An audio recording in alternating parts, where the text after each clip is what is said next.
अस्सलाम वालेकुम, क्या हाल है, कैसे हैं। मैं हूं आपका दोस्त, आपका होस्ट और नहीं हूं घोस्ट, ताजदार। कैसे हैं आप लोग? उम्मीद है खैरियत से होंगे। खैर, आज जो मेरा मौजू ज़ेर बहस है वो है कि अहमद गोदरी के हवाले से मैंने बात की थी आपसे, ठीक है। और एक और बात मैं करना चाहता हूँ कि जिस तरह उनको फ़ारिग किया गया तो वो बेहद अफसोस की बात है। और ऐसा नहीं होना चाहिए था। वो कहते हैं ना कि मज़दूर को उसका पसीना खुश्क होने से पहले ही मज़दूरी दे दो। तो जिस भी इदारे ने जो कि क्रिकेट से मुल्हिका है या क्रिकेट से उसकी वाबस्तगी है जिस इदारे की, उस इदारे को ऐसा नहीं करना चाहिए था, ऐसी नाइंसाफ़ी नहीं करनी चाहिए थी। ठीक हो गया। दूसरा ये है कि टैलेंट की कदर यहाँ पे पाकिस्तान में, ख्वाह वो किसी होस्ट की हो, किसी एक्टर की हो, किसी आर्टिस्ट की हो, किसी जूनियर आर्टिस्ट की हो, किसी सीनियर आर्टिस्ट की हो, सबकी कदर बराबर होनी चाहिए, प्लीज़ खुदारा। मैं ख़ुद एक एक्टर बतौर अदाकार में काम कर चुका हूँ, लेकिन जहाँ मैंने एक बार काम किया वहाँ तारीफ़ हुई, सब कुछ हुआ, लेकिन मैंने सोचा ख़ुद को भी, अपने आप को भी कवर कर ही लेता हूँ मैं। लेकिन फिर वहाँ से तारीफ़ तो बहुत हुई चलो, लेकिन फिर दोबारा किसी ने कोई ऑफ़र नहीं की, या फिर जाके कहा जाता है इस फ़ील्ड के बारे में कि ये हवाई रोज़ी वाली फ़ील्ड है। तो यार, आप जो इंडस्ट्री वाले हैं वो ख़ुद इसको हवाई बना रहे हो ना। आप आर्टिस्टों को कास्ट नहीं करते हो, आप उनको घर बिठा देते हो, वो टैलेंटेड होते हैं, और आप उन लोगों को मौका देते हो जो पैसे दे के पे करके आपको आते हैं। ना उनकी शक्ल होती है, ना कोई अकल होती है, ना उनकी कोई चेहरा होता है। और जो बेचारे जो टैलेंटेड लोग आते हैं, जो होनहार लोग आते हैं, उनको कह दिया जाता है कि तुम अपनी जॉ लाइन डिफ़ाइन कर लो, तुम अपने होठों पे बोटॉक्स लगवा लो, अपनी आँखों को बड़ा करवा लो, अपने बाल लगवा लो।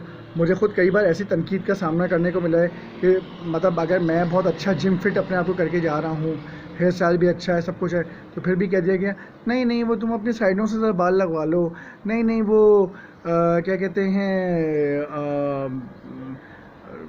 अपने होठों पे बोटॉक्स लगवा लो, वाइटनिंग इंजेक्शन लगवा लो। अच्छा, तुम क्या कर लो कि हाँ शेव रख लो, या अपनी जॉ लाइन को डिफ़ाइन कर लो। मतलब यार, बंदा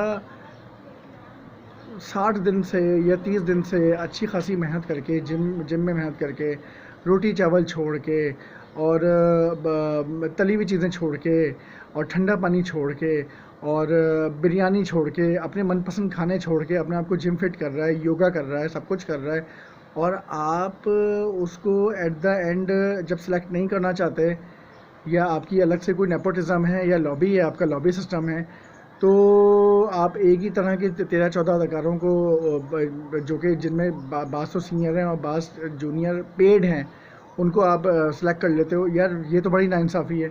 इस तरह किसी से जो क्या बोलेंगे कि इस तरह किसी उसका हक मारा जाता है, किसी भी जूनियर का जो है, या कोई टैलेंटेड का हक मारा जाता है। आप मौका तो दीजिए, अगर वो नहीं कर पाया उसको एक बार फिर मौका दीजिए, उसको सिखाइए, उसको बताइए। मेरे पास मेरे भाई ने एक सीनियर एक्ट्रेस थी, उनको मैं उनका नाम नहीं लेना चाहूँगा यहाँ पे। खैर, उनका इंप्रेशन मेरे पर बहुत बुरा गुजरा। मेरे भाई ने उनसे एक दफ़ा ये कह दिया कि अच्छा, अगर ताजदार आएंगे आपके पास कभी ड्रामे में, तो अगर जहाँ अदाकारी अच्छी ना कर सके तो आप सिखा दीजिएगा। तो वो भी टेलीफोन पे ये कह रही है कि भाई, तुम्हारा भाई तो मुझसे इस तरह की बातें कर रहा था, हमारे पास इतना टाइम तो, मतलब वो आंटी जिस तरह की अदाकारी करती है ना, जिसमें वो बहुत चिड़चिड़ा अंदाज में बात कर रही होती हैं, अरे भाई हमें नहीं पता, अरे भाई हमें नहीं पता, चलो चलो चलो चलो।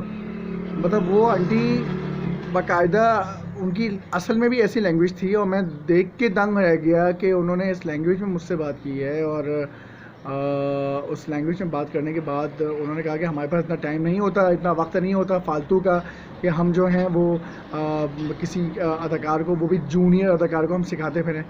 तो मैं तो खैर उस वक्त उनकी रिस्पेक्ट में कुछ नहीं बोला, लेकिन मेरा यही जवाब है अब, कि अगर मुझे अब बोला जाता है ऐसा, क्योंकि ये तो 4-5 साल पुराने, गुज़िश्ता 4-5 साल पुरानी बात हो गई, तो मैं यही कहता कि आंटी, आप लोग सीनियर हैं ना, आप लोग जूनियर की बजाय मदद करने के, आप उनको क्रिटिसाइज़ कर रहे हो, उनको आप मतलब उनके नाकरीन बन रहे हो, उनको आप डिग्रेड कर रहे हो, आप उनको नीचा दिखा रहे हो मज़ीद।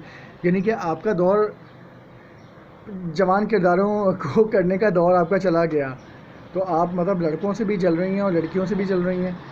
यार आप भी तो एक दौर में नौजवान थी, आप भी तो वो सरकारी टेलीविज़न के ड्रामे किया करती थी, ब्लैक एंड वाइट, जब कलर भी नहीं आया था आप उस वक्त से किया करती थी।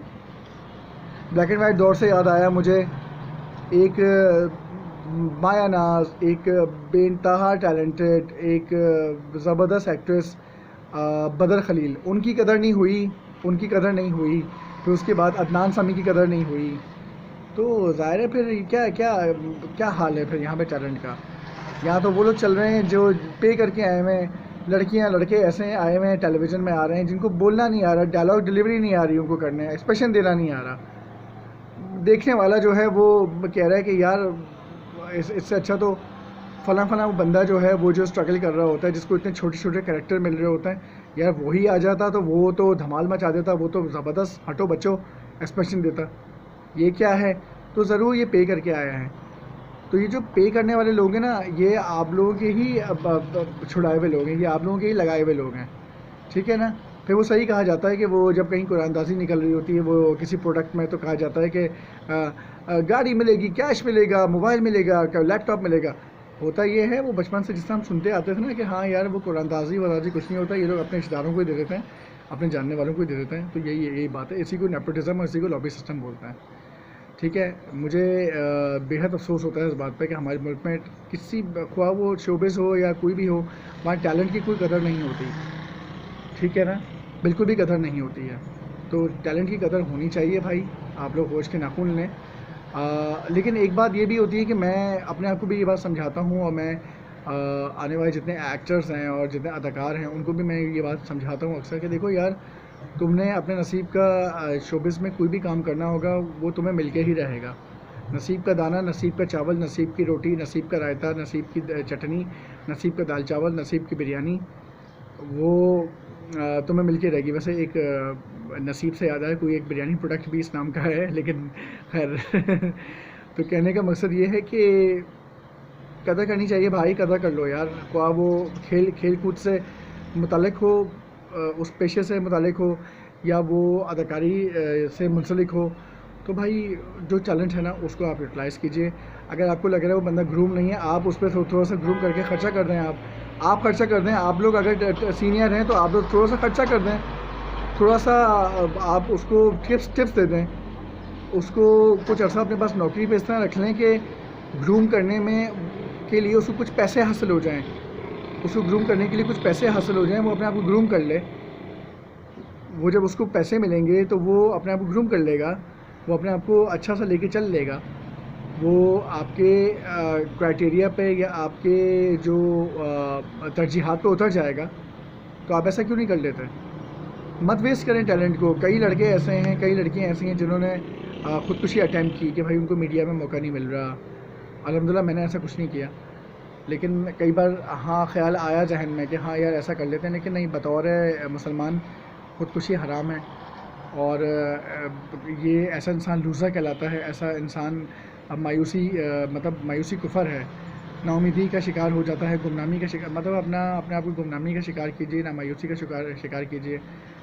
भाई जब मैंने एक्टर इन लॉ में काम किया था, माशाल्लाह से फिल्म मूवी में काम किया था, मुझे दूर दूर तक नहीं पता था। हाँ अलबत्ता उससे 2 से 3 रोज़ पहले, यानी इसको बोलेंगे कि किस्मत ने कुछ ऐसा साथ दिया है, किस्मत की कोई लड़ियाँ ऐसी जुड़ी हुई थी कि मैंने सिर्फ सोचा था कि यार ओम पुरी से कभी मुलाकात हो जाए, और ये जो पहले जो अली ख़ान जो है हमारे पास, अब जो पहले इंडिया में काम करते थे, साबिका एक्टर वहाँ के थे, यार इनसे भी मुलाकात हो जाए तो क्या ही बात होगी। यार 2 दिन के अंदर मुझे एक्टर इन लॉ की ऑफ़र हुई माशाल्लाह से। मुझे पता था क्या, तो यही मैं आपको एक सहारा देना चाहूँगा, एक दिलजोई और तसल्ली देना चाहूँगा आपको मैं, कि भैया आपको जिस वक्त जो काम मिलना होगा ना वो मिल के रहेगा, आपसे कोई नहीं छीन सकता, ठीक है ना। भले यहाँ पे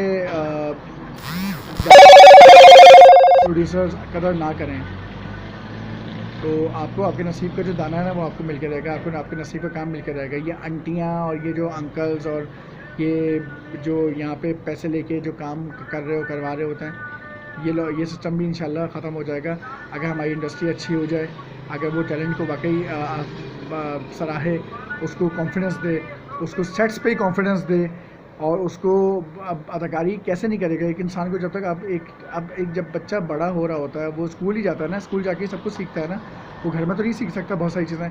घर में तो वो ये चीज़ें सीख सकता है कि खाना पीना कैसे है, नहाना कैसे है, ज़िंदगी कैसे गुजारनी है, अपने रिश्तों नातों से किस तरह बात करनी है। लेकिन स्कूल में जो भी सब्जेक्ट्स हैं या निसाबी सरगर्मियाँ हैं या गैर निसाबी सरगर्मियाँ हैं, वो इंसान स्कूल से ही सीखता है ना, सिखाया जाता है ना, तो ही शख्सियत बनती है ना, तो ही शख्सियत का वक़ार बनता है ना।